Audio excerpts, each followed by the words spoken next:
The Danish Deception, part 6. Okay, so I've decided to loan him this money and he's agreed to it. So I download this app, it's called Revolut, and it's kind of like Venmo where you can send money internationally instantly. So I download it. It took like a day to like verify all my information, and I was able to send him the 6K, and the next day he flew into Dallas to come be with me. And so that trip was really fun. We really didn't do a whole lot. I remember we just like went to the state fair and we went to dinner like once, and the rest of the time we just hung out at home. And I remember it was hard for him because he was dealing with some really bad back pains, and I think it was just because he was flying a lot, and he said he injured his back when he was playing handball. So I remember I was giving him like back massages like almost every single day because it was really, really bad. And so this trip was very, very short. He was only there for a week, but I would say this was a very special trip for us because this was like the first time that he actually started making friends, like through me. And I started watching him start to make guy friends. And so this was when I got even more excited because I felt like we were really starting to, build a life here in Dallas together. So he leaves, obviously, again, I'm depressed again. And at this point, I know he's definitely planning on coming to Dallas for Thanksgiving to meet my parents. But I didn't know when he was planning on flying back. And so basically he's gone, and I feel like the second he leaves, like everything just kind of like starts to like fall apart for him. And so for starters, his back pain was getting like much, much worse. He's complaining about it every single day. Like he would text me in the middle of the night being like, it hurts so bad. And I felt terrible because I wanted to help him, but there was nothing I could do because I'm living 5,000 miles away. On top of that, his uncle, who was really sick with cancer, had passed away, and he told me the funeral was gonna be the next week. And I remember telling him, I will fly to Denmark if I need to, if you want me to be there for you. And he's like, no, it's fine. Like I can handle it. It's okay. And so basically that happened. And then I remember I went to Charlotte to go visit one of my girlfriends who had just had a baby. One of my girlfriends that I've been friends with for years and years, since college. And so I'm in Charlotte with my friend, and I get a text from him. He's saying, hey, my dad's in the hospital. And I was like, oh my gosh, what happened? And he was like, we still don't understand what happened, but the doctors are running tests. And so later on that day, he told me that he had blood poisoning, and he had like, his infection numbers were like going crazy. And I remember telling him, well, if you're not able to come to Dallas in November, obviously I'll understand, especially like if your dad's in the hospital, like I understand completely. Again, I told him, I'll be there for you if you want me to. He's like, it's okay. Over the course of the next couple days, his dad started to show some more improvement. So he ended up deciding to come to visit me in Dallas. So now we're in November of 2022. So he comes back to Dallas, and basically this was a very exciting trip because number one, I used to be on the board of an organization called UIU. It's a nonprofit that celebrates Igbo Nigerian culture, and my culture is so important to me. And so I was the event coordinator for the Dallas chapter, and I was so proud of this. Like we had just won chapter of the year out of all the chapters in the nation. It was just such a huge accomplishment for me and my whole board. And I remember my cousin, who I told you guys I'm really close with, he was the president. And so we had a huge gala that we planned that year, and we had people flying in from all over the country to come. And obviously it took a lot of planning, and I was working really hard to make sure it was executed perfectly. I remember the day of the gala comes, and he is helping me set up, do everything that entire day. And this was the first time that I fully like integrated him with a bunch of Nigerians. And I was really curious to see how he was gonna react to being with all these people, because obviously Nigerians are so much fun, but some people might think we're a little bit too much. Forget them, but I wanted to make sure that he wasn't one of those people. So we have the gala, he helps me set up all day, and I'm just kind of watching him at the gala, just talking to people, and he's getting along with everyone. He's dancing to the Afro beats, and I just feel like, okay, he really takes my culture seriously. Like he wants to make sure that I know that he's gonna make sure this is a part of his life too. And I remember just being really happy about that. And so after the gala was done, it was a couple days, and my parents came to visit me in Dallas for Thanksgiving. And so I remember he went to go stay at a hotel because my parents, obviously, they're Nigerian, very traditional. We wanted to be respectful. So he went and stayed at a hotel, and my parents came to visit. and he was here when my parents got in town. And I'm telling you, my parents fell in love with him immediately. And I think watching him with my dad it just warmed my heart because they just instantly connected. And my dad, like everyone else, was very fascinated by him. And I remember the following day we went to African market with my parents. It was just me, my ex, and my parents. And he's talking to my parents about the Olympics, and they're asking him all these questions. And he was like, yeah, like the gold medal I gave to my mom, she has it. And then the bronze medal, I actually donated it to charity. And I'm just like, this guy is just so freaking amazing. And so we had an amazing Thanksgiving. It was his first Thanksgiving in the States. And my grandmother had recently just passed away. And this is my dad's mom. It was really, really sad. And he was talking to us about the plans for the burial. And so he said, we're gonna do the burial in May. It's gonna be in the village in Nigeria. And he looks at my dad and he says, I'll be there. And I remember looking at him like, I don't think you really understand what you're agreeing to. And he said, I don't care. I'm gonna be there. I'm like, we're talking about the village in Nigeria. We're not just talking about like a big city where you can get a little bit of culture shock where you like, or go back to your hotel. And no, we're talking about being in the village. And he said, I don't care, I'm gonna be there. And so that was when I realized like this man really takes my culture seriously. He wants to be there for me. He wants to be there for my family. And that meant so much to me. And so at the end of the trip, I told him, I said, this week has showed me that I know that I want to spend my life with you. And thank you for being the man that you are. And he said, I want to spend my life with you. And I'm going to let you know, like, I already know that I want to marry you someday. Like, and I don't want you to ever doubt that. And so he asked me, he's like, I have a question. Like, do you have an idea of what ring you would want? And I was like, I have some ideas, but I have not thought about it really extensively.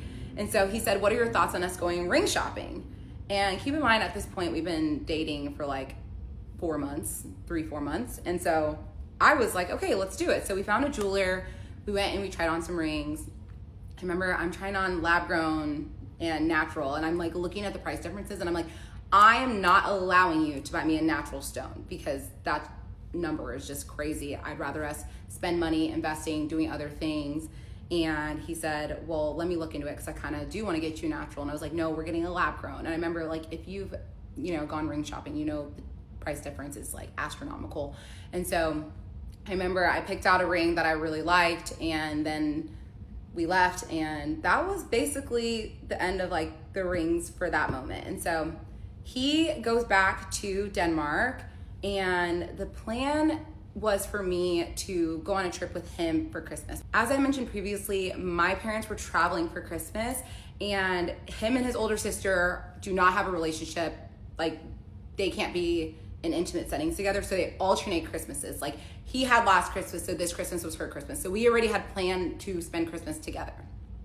And so originally we were talking about going to South Africa, like I mentioned before, and then we started looking at flights, and he was like, it's a long trip, I only want to fly business, and they were like $12,000 round trip. And he's like, well, maybe we can make it work. I was like, we are not spending that much on flights to South Africa, that's not happening.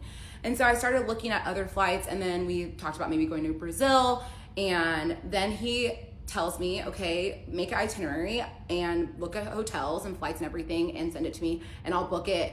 We're gonna go to Brazil. I said, okay, sounds good. So I wake up one day, I said, hey, did you book the travel? And he was like, no, I haven't, but there's something I need to talk to you about. I go, what's up? He goes, so I talked to a doctor because my back has gotten really, really bad, and it turns out I have 2 herniated discs and I'm gonna need to get surgery. And I said, okay, like, that's fine. And he said, I'm gonna have to get surgery December 21st. And I said, oh wow, okay, well, that's fine. We don't need to go on a trip. I'll just come to Denmark and I'll help you recover and everything. And he said, actually, no, I don't want you to come to Denmark. I want you to be there, but I don't want that to be the first time you meet my parents, and they definitely want to be there. And at this point, I'm like, what do you mean? I'm your girlfriend and we're talking about a future. Why would I not be there when you're getting a major surgery? And I will continue on in part 7. Okay, Danish deception, part 7. So he tells me that he needs to get a back surgery and he does not want me to come to Denmark because he wants me to meet his parents with him there, because there's a serious language barrier, and he wants to make sure that I can communicate with them through him. And he's like, I don't want you to be using Google Translate to talk to them the first time you meet them.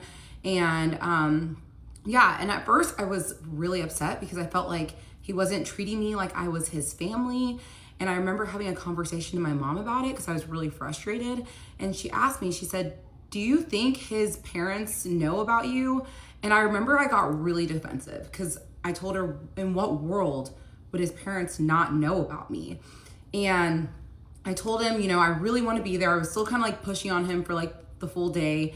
And I remember like that was like one of our first like little fights. At this point, we had not fight at all. Like we have not had a single fight in the last 4 months because it's December of 2022. And so I told him, I said, listen, I really want to be there for you. And he was like, honestly, I don't want to like fight about this anymore. Like, let's just put this to rest. And I remember being frustrated because I also didn't have plans for Christmas because my family was going to be traveling, and I had planned to spend Christmas with him. So I remember I reached out to my best friend, Natalie. I was talking to her about the situation, and she said, why don't you fly to New York, spend a couple days with me, and then we'll go spend Christmas in Boston with my family.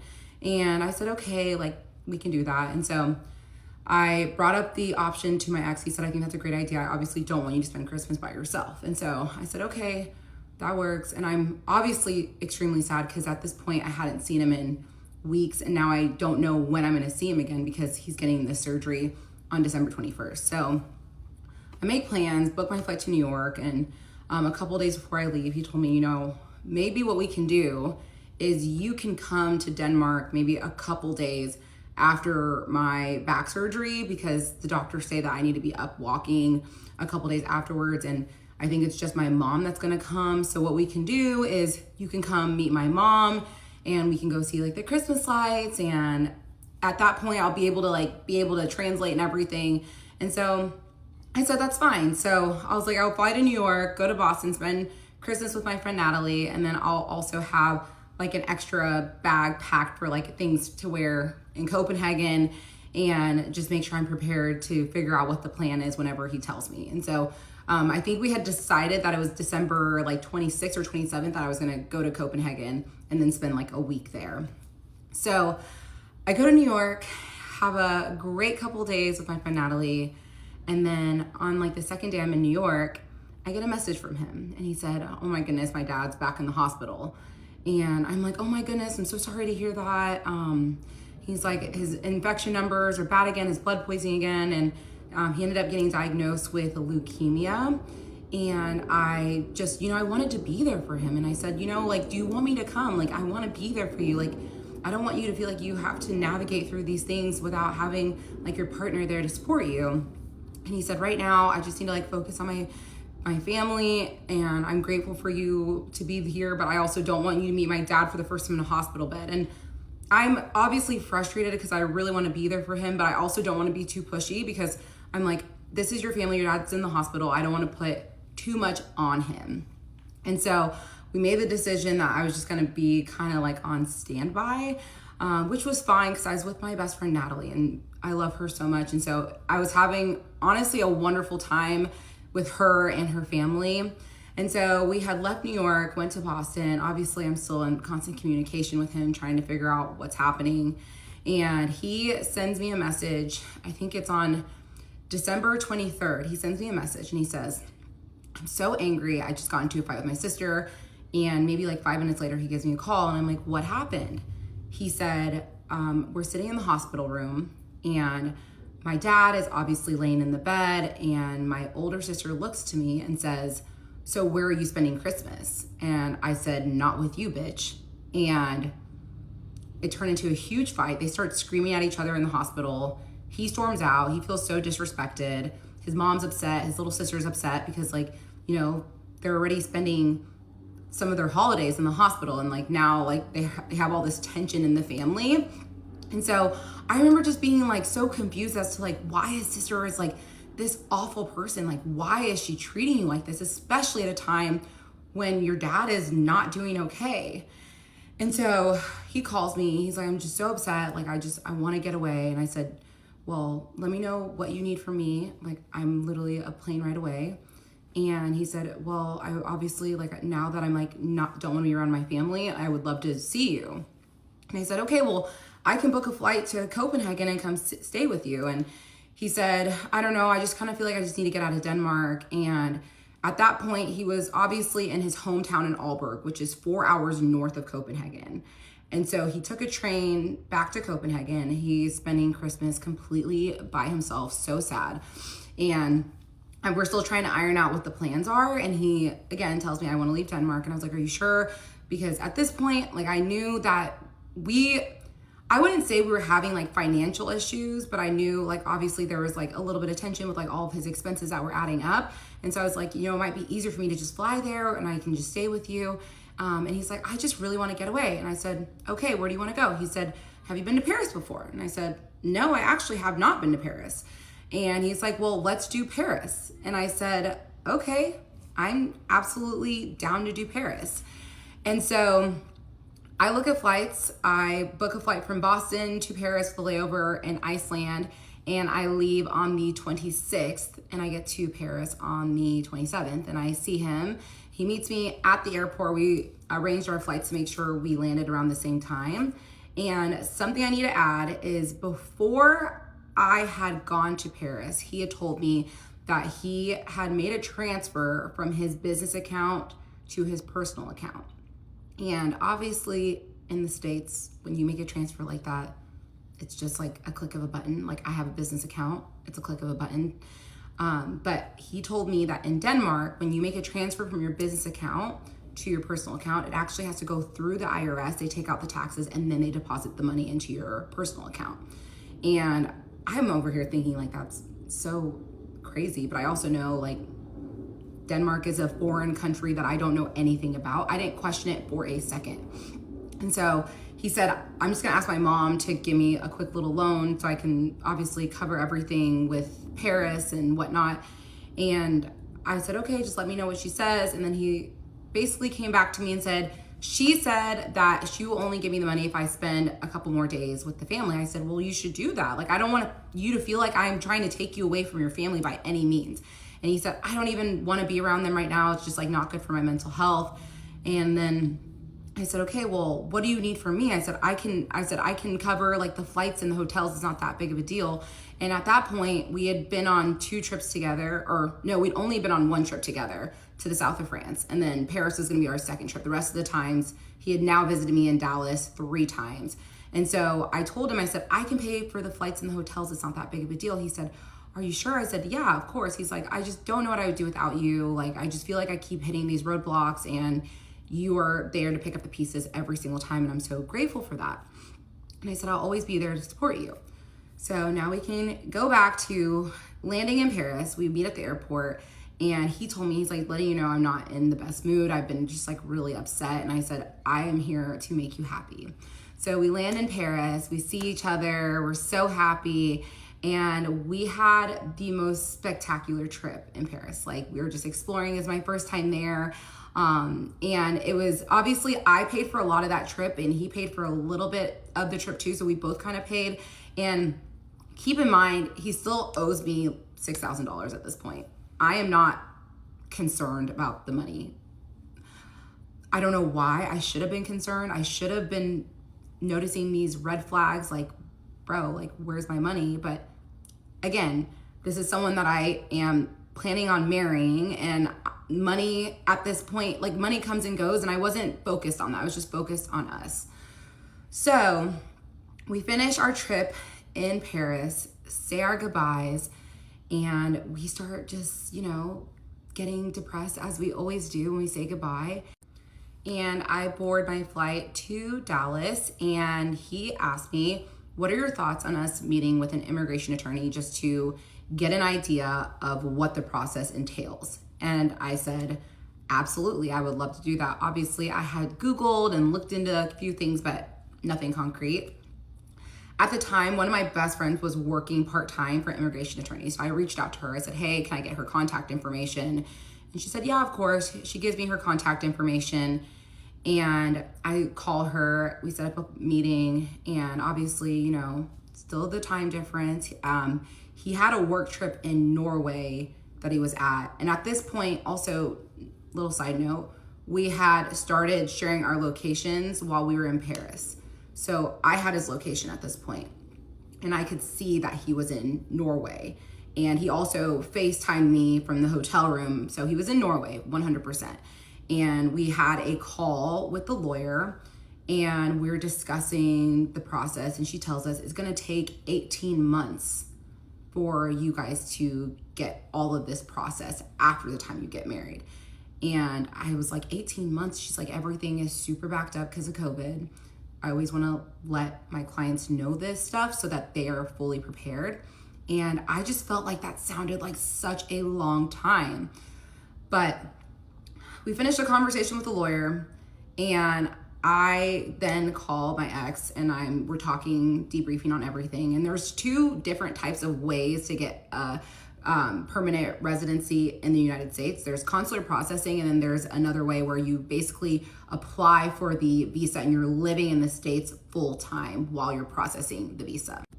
So obviously, because he was still working a lot and traveling a lot for work, and because of his dad's health, we decided we would do consular processing, because why not? But then we start having the discussions on, okay, but the clock starts after we get married. And that's when he says, well, I would marry you tomorrow. And I was like, well, I would marry you tomorrow. And he was like, wait, really? And now the time has come for me to drop the first of many bombs on you guys. This man is actually not my ex-fiance. He is my ex-husband. So I will end right now, and we will pick back up in part 8.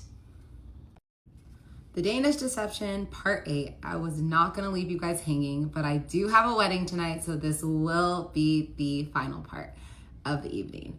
And just wanna let you guys know, I need you to bear with me. I do have a job, I do have a life. I'm trying to do this at my own pace, but I also wanted to say, thank you all for being here. This is not easy to share with the world, but your support truly means so much to me. All right, so yeah, we were not just engaged, we were married, and we are now divorced. So once we made the decision to get married, I remember we had a phone call over the course of like 6 hours. In one day, we talked on the phone about all the things that we wanted to get out of life. We talked about kids, we talked about religion, we talked about everything. And at the end of that day, he told me, do you still want to get married? And I said, absolutely. I'm in love with you. I want to build a life with you. I want to have a family with you. So the decision was very, very simple. And so he already told me about a month prior that he had reached out to his realtor about putting out feelers about selling his home.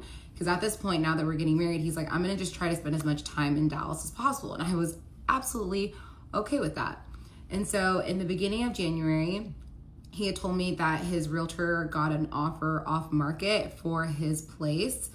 And I was like, that's great. And he was like, I'm going to probably take a loss. So, I mean, I'm just trying to get as much as my down payment back. And I was like, how much are you going to end up getting back? He said, probably around $500,000. I was like, well, that's, a good solid base for us to have. And I was more than okay with that. Keep in mind, he still does owe me money at this point. So they end up going under contract. The plan is for the house to sell by the end of January. And everything seemed like it was going smooth. And then one day he calls me and he tells me that he's had the worst day ever. And I'm like, oh, now what? He's frantic. He's like, there's a fire in the control room, the electrical control room at the apartment complex that he bought.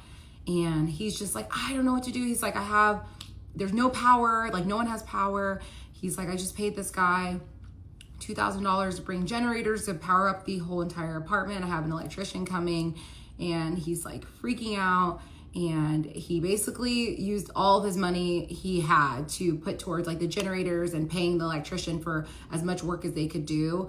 And I was like, okay, like what now? And he was like, I need help. At this point, he has now asked me for help. He said, can you send me $5,000?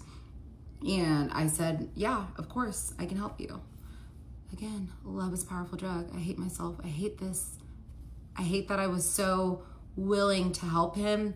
and it is what it is. But I send him the $5,000.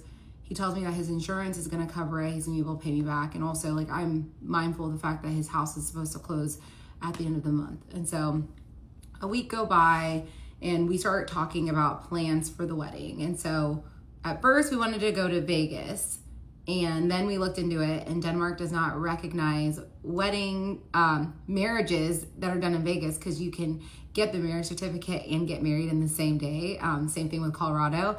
Shout out to Denmark. I love that rule. But we're like, it's fine. We should just save money. Let's just do it in Dallas. And then we can go do a little weekend trip to Broken Bow, Oklahoma, which is like this cute lake town. And that can be our honeymoon. And he was like, okay, that works fine. We can do that. At this point, he has his flight booked to come back to Dallas in the end of January. Now we're in 2023. And he tells me that one of his really close friends that owns a plumbing business, and my ex was actually godfather of this man's son. This is confirmed. And he came to him and said that his partner in his business is like doing some like shady stuff. He's like scared that he's gonna get like implicated. He wants my ex to buy out his partner, and he's asking him for a loan of $250,000. And I'm like, wow, that's a lot of money. And this time he asked me, and you know, we're about to get married, so now I feel like I can insert my opinion about the situation. So I asked him, I'm like, is this just a handout, or is this gonna be a good investment? And he was like, well, I think it's gonna be a really good investment. Like, he has a bunch of ideas of how to expand the business. And to me, I was like, well, if you can help a friend and have a good investment, I think that that makes a lot of sense. And as you guys can already tell, I'm a very giving person. I've been very giving my entire life. I get it from my parents. They're very generous and selfless. And so when it comes to helping friends and family in need, I've always done it. If I can do it, I'll always do it. And so to me, I'm like, we have this money coming in. Let's invest it. And you know, I own this house here, and we don't have any big purchases coming up, so it's okay. Like, I wasn't really stressed and pressed about it. And so basically I was like, okay, the house is gonna close at the end of the month, and then he'll be able to like pay me back the money that he owes me, and he'll be able to help his friend, and everything will be good to go. So he ends up coming back to Dallas. We get our marriage certificate. We set our wedding date for February 10th. And I remember the night before our wedding, he got really, really bad food poisoning, which I feel like should have been another sign that this was 100% the wrong decision to make. But instead I was like, hey, in sickness and in health, like, whatever happens, we're gonna make it through it. And at this point, he doesn't really have any money. I remember he looked at me, he goes, I'm sick, I'm broke, you wanna marry me still? I said, I don't care if you're sick and broke. I love you for you, and we're getting married, and I'm so excited and ready for it. So the morning of our wedding, obviously he couldn't afford a ring at that point. And so I remember he got on one knee. I like woke up that morning, and he's down on one knee next to the bed. And he was like, I know this isn't the proposal you dreamed of, and I promise you, I'm gonna propose to you one day with a real ring, and we're gonna share this with the world, but I wanna ask you, will you marry me? And I said, absolutely, I'll marry you.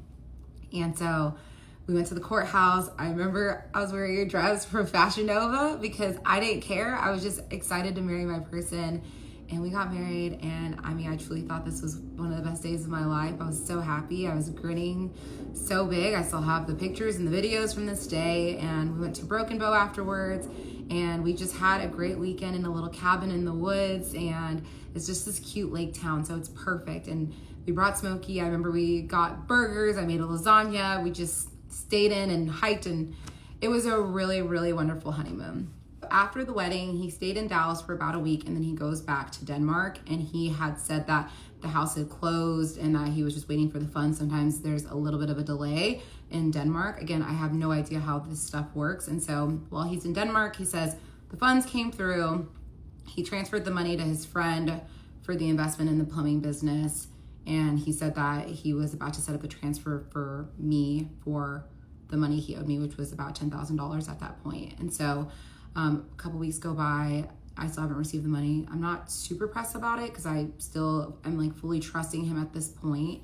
And he ends up booking his flight to come back to visit in March. And this trip was a trip that my dad and my mom were coming back to Dallas to come visit. And he already planned to ask my dad for my hand in marriage. And so he's about to come visit. And he calls me maybe like a couple of days before he's about to come to Dallas.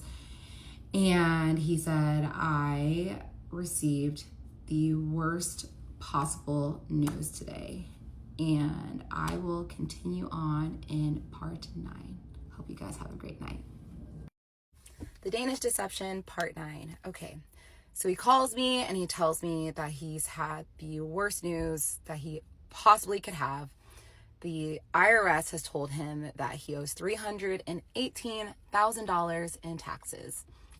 In addition to that, his dad owes $12 million in taxes. And at this point, I did not have a lot of information about his family money because I've always been the type of person, like, if your parents have money, that means your parents have money. That does not mean you have money. So I didn't even ask details about his parents' finances, but obviously I'm like, if his parents owe $12 million in taxes, they got money. And he said that the person that was doing his taxes for years and years and also doing his dad's taxes was one of his childhood friends that owns an accounting firm. And he's like, we've been paying a lot of money in taxes over the years, so someone must be committing some sort of fraud at this point. And so I'm obviously freaking out. This is a lot of money that he owes. So he said, you know what, I'm going to use the rest of the proceeds from selling my home. And in addition to that, he told me at this point he owns 3 different watches. He owns 2 Rolexes and a Patek watch, which if you're not a watch person, these are very expensive watches. And so a couple hours go by. He's like, I sold my Patek watch, and like he said, he sold it at a loss. He just needed to get the money. He said he's short about $30K. And so he tells me that he's going to reach out to his parents, and his parents are like, we don't care. Like, this is not our problem. This is your problem. Figure it out. And he starts to just like, continue spiraling. And so he tells me he's going to reach out to 2 of his childhood friends, one of which he was with this friend whenever we met in Croatia. So I knew they've been friends for a while, and then another childhood friend. And he told me, I've helped out these friends so much in the past, and it's almost like he was communicating to me that he was owed this money from them. I've never asked friends for money before, so this is like not anything that I'm comfortable with, but I was like, hey, if you feel comfortable doing this, go for it. I had not offered him a cent. So he comes back, says he's going to get $10,000 from one friend and then $5,000 from another friend. And I was like, that's so nice of them. He's like, I've honestly helped them so much in the past that like, I'm grateful that they're helping me when I'm in need. And so at this point, he's short $15,000. And so he just comes right out and asks me, like, can I borrow it? And I did not say yes right away. I said, listen, I have to pay my taxes too, because I was working at an accounting firm. Obviously that's W-2 income, but I was also doing real estate, and I did very well the year before. So I owed a pretty penny in taxes, and it's March of 2023. So my taxes are coming up pretty soon. And so I told him, I'm like, I'm not comfortable giving you this money because, like, I have to pay taxes too. And now my savings is like really starting to like, I'm starting to feel like the financial impact, and it's starting to stress me out.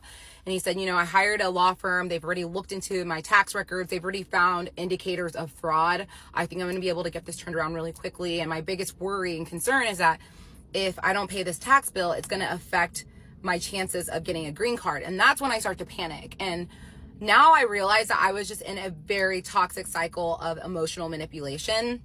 But after some time, he talks me into loaning him the $15,000. And I remember I only could send him like $3K at a time. And so I remember it was like over like the course of 5 days, and like every day he'd be like, hey, don't forget to send the payment. And everything about this felt so wrong in my soul, but I did it anyways.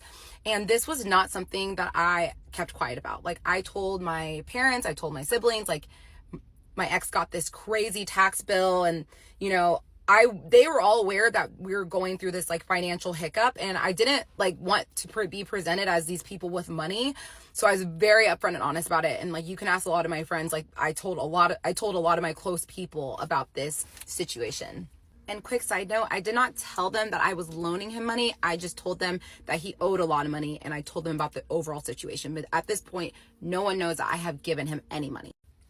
So I ended up giving him the money. He's so grateful. He's like, thank you so much for helping me out. And so about like 5 days later, he flies to Dallas to come and visit. And my parents came to visit maybe a couple days after he came. And at this point, he's staying in the living room, not in the bed with me, but he could not go to a hotel because we're like trying to be mindful with spending. So my parents definitely started to bond with my ex a lot more over this trip. Like I remember my dad brought him this Nigerian Igbo cane that my ex had been admiring, that my dad had one. He surprised him, brought him one from Nigeria, and he actually took my dad out and asked him for my hand in marriage, even though we were already married. And my dad said yes. And my dad also broke coconut in front of the family and like welcomed my ex into the family. It's just, I mean, it was really special. Obviously, we were dealing with a lot of financial stress, but I want you all to know that like I was happy a majority of the time, regardless of the stress I was going through, which is just insane to understand.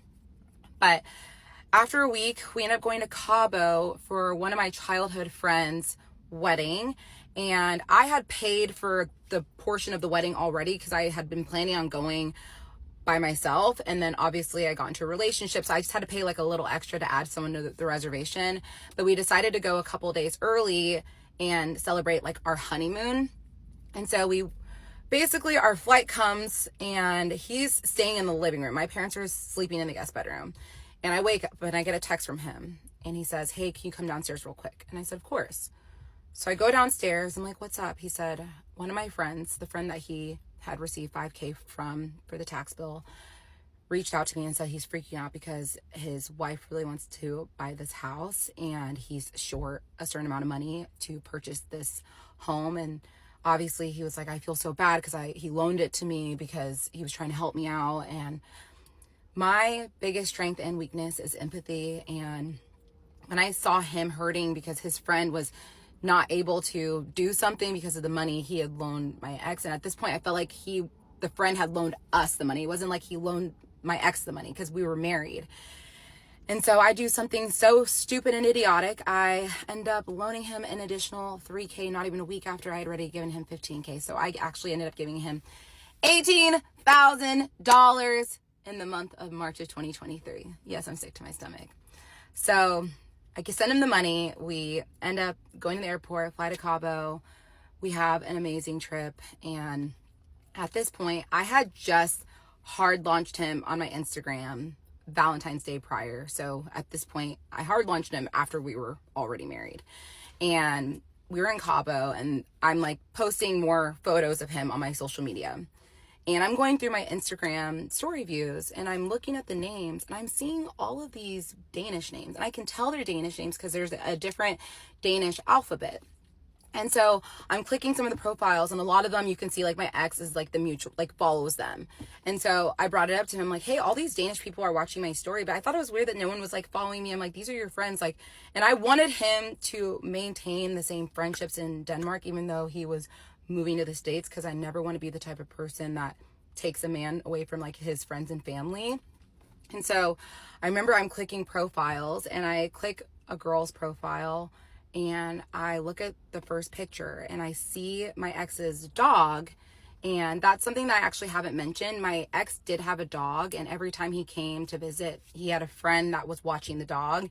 And whenever he sold his place and decided that he was going to spend more time in Dallas, his dog ended up getting adopted by some people because he's like, "I just am not home enough." And at first I told him like, "Bring the dog to Dallas." Like I wanted the dog to come. And he's like, "No, it's fine. Like that does not make sense to do." And I supported his decision. And he told me that the ex could not take the dog because she was in med school and was constantly out of the home and she just did not have the capacity to take care of the dog.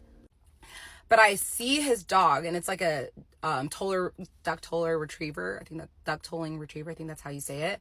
I saw his dog as a puppy on this girl's profile and I clicked the tag and my ex is tagged. And so I look at him, I go, "Is this your ex-girlfriend?" He was like, "Oh yeah, it is." I was like, "Oh, so she's watching my stories." He's like, "Yeah." I was like, "Okay, that's a little weird." And I remember checking like throughout the course of like every day for like a week and like all these Danish people are still watching my story every day. And I'm like, "Don't you think this is weird that there's like 15 Danish people watching my story every day?" And he was like, "Honestly, I just feel like they're a little bit salty that I like moved on. I'm moving to America. Like I think they might be a little salty." And he said, "You should just block them all. Like I'm not gonna lie, this is like a very toxic group of people."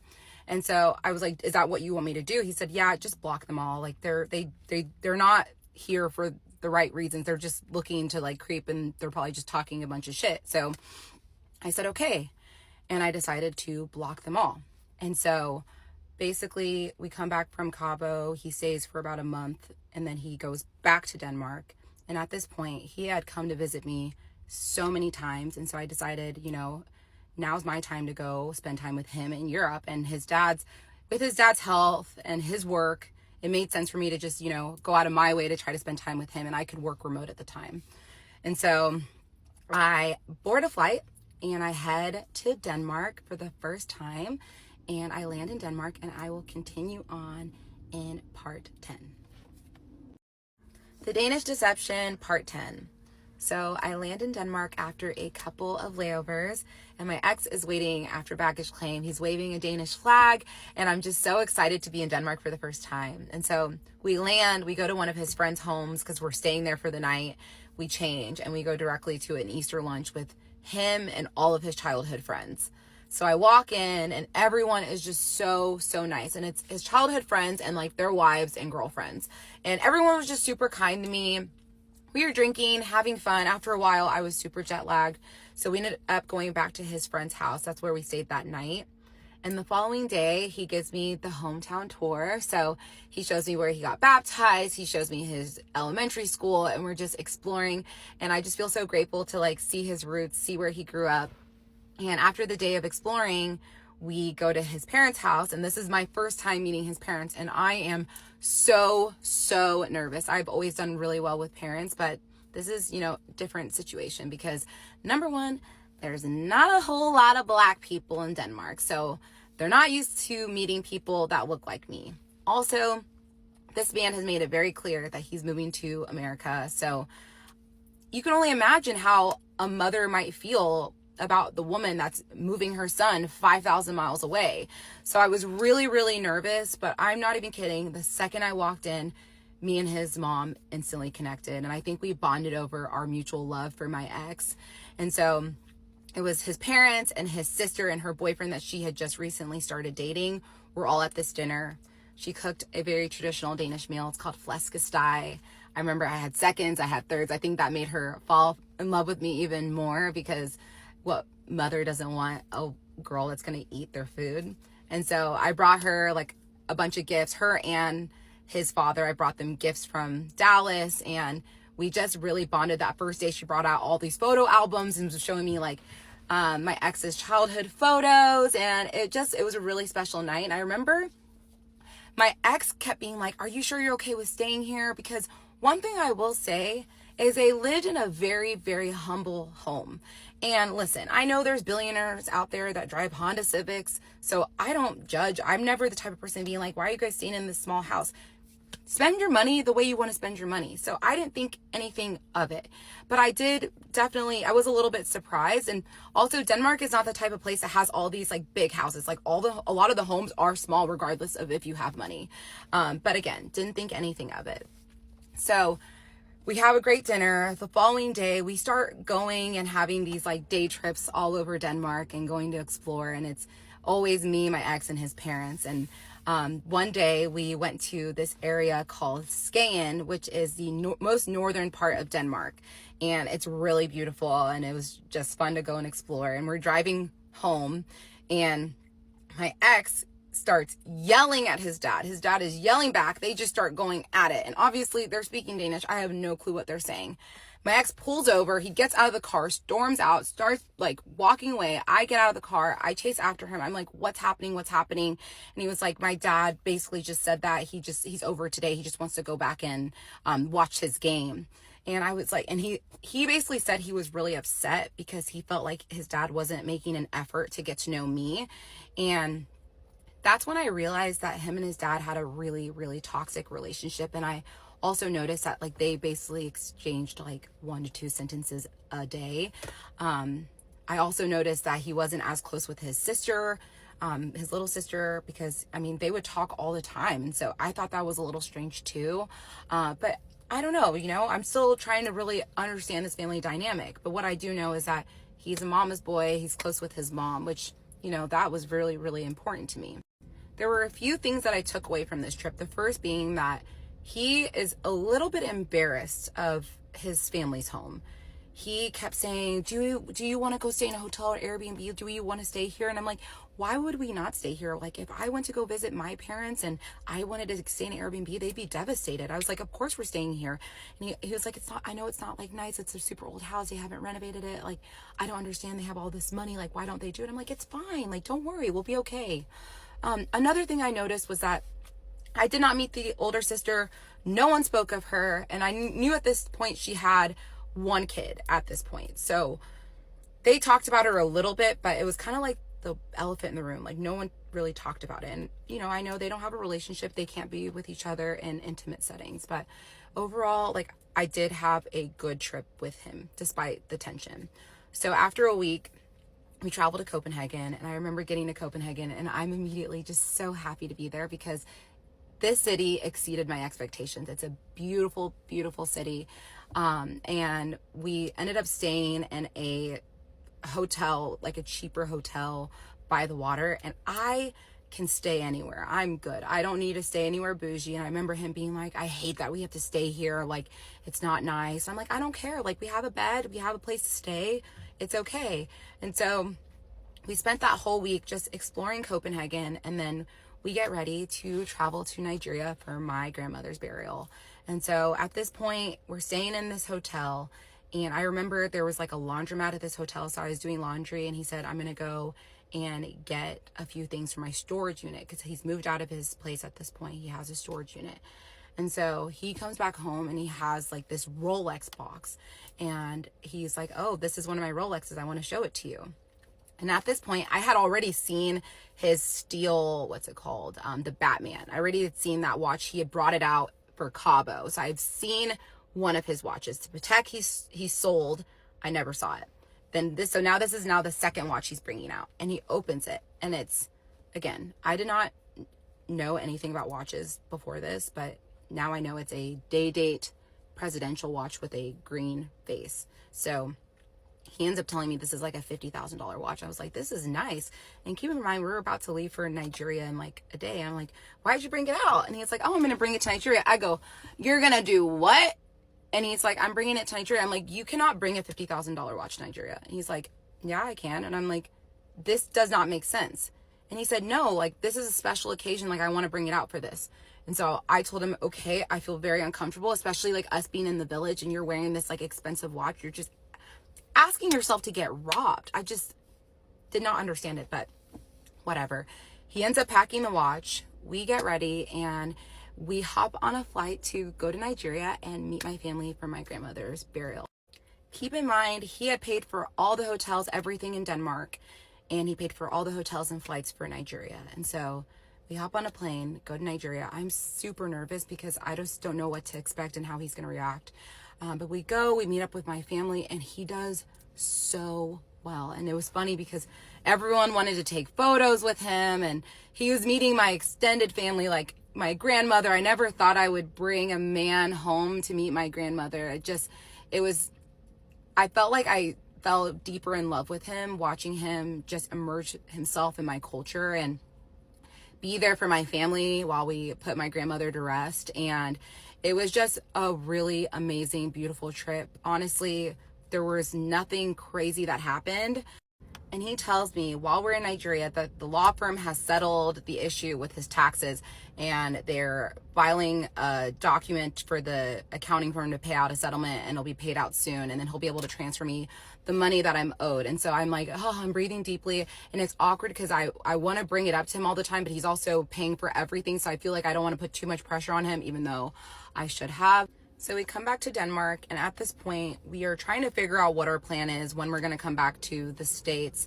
And he says, you know what, like, let's just go back to my parents' house in my hometown. They were actually on a vacation, so the house was empty, and we can figure out what we want to do next. And I said, okay, that sounds good. So we go to his parents' house, and at this point, I'm still working remote. So I remember I was at the dining table working, and he walks up to me, and he says, I have some really, really good news. I was like, what's up? He said, my realtor just reached out to me and said there's a very wealthy family that is interested in purchasing this apartment complex. And I was like, oh my gosh, this is the best news in the world. And he said, there is one caveat, and I will continue on in part 11.